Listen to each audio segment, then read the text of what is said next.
Sementara itu, PKB menyebut wacana duet Anies Baswedan Caimin sudah melalui proses yang panjang, saudara.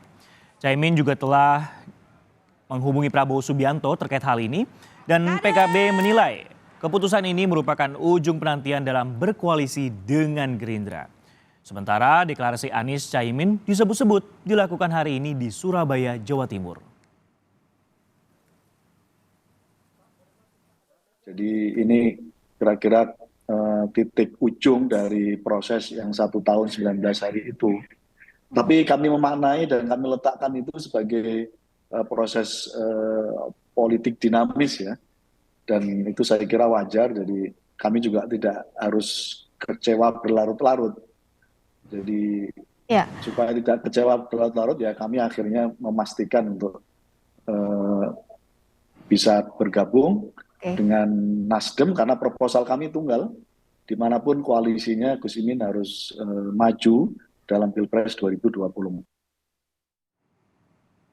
Pasca PKB hengkang dari Koalisi Indonesia Maju dan diisukan mendampingi baca pres Anies, rencana pertemuan antara Ketum PKB Muhaimin Iskandar dengan Ketum Gerindra Prabowo Subianto berujung batal.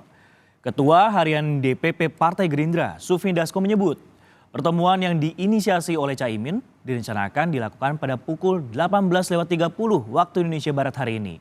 Namun dibatalkan 3 jam sebelum pertemuan.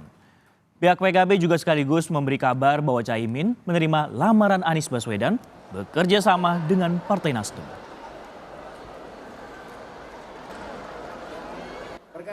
Semalam terjadi komunikasi bahwa Pak Muhaimin meminta waktu kepada Pak Prabowo untuk bertemu pada hari ini. Namun kemudian Pak Prabowo hanya bisa menerima karena ada kegiatan-kegiatan pada hari ini jam 18.30. Namun kemudian dari pihak Pak Muhaimin tadi sore sekitar pukul 15 meminta atau kemudian memberitahu bahwa tidak ada atau tidak jadi melakukan pertemuan. Saudara, wacana duet Anies Baswedan dan Muhaimin Iskandar atau Caimin memunculkan peluang munculnya poros baru dalam dinamika politik jelang Pilpres 2024. Wacana poros Sandiaga Uno dengan Agus Harimurti Yudhoyono pun bisa dimunculkan.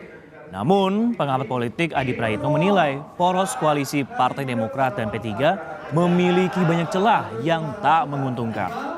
Selain elektabilitas Sandiaga Uno yang masih ada di bawah 3 nama di papan atas, secara porsi 2 partai ini pun belum cukup penuhi ambang batas presidensial. Karena PKS juga sudah mendeklarasikan sikapnya, yakni setia dengan Anies Baswedan. Tentu dengan menduetkan antara Sandiaga Uno dengan AHY misalnya. Kalau kita menggunakan asumsi-asumsi umum mungkin ya, tapi kalau kita melihat kecenderungan rata-rata per hari ini, rasa-rasanya poros politik ini akan sangat sulit untuk diwujudkan. Pertama, PKS tetap menyatakan sikap politiknya untuk menjadi bagian dari pendukung Anies, sekalipun Anies menjadikan Muhaimin Iskandar sebagai cawapres. Begitupun dengan Partai Demokrat, rasa-rasanya tidak terlampau tertarik untuk bikin poros politik dengan Sandiaga Uno.